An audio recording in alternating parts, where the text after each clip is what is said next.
Hey everyone, welcome back.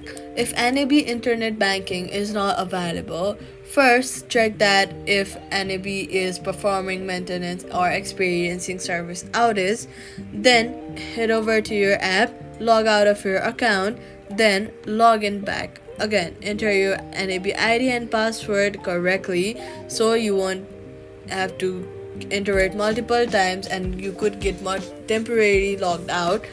Next, clear your browser cache if you're using internet banking through a web browser, or long press on the app icon, remove app, then delete the app.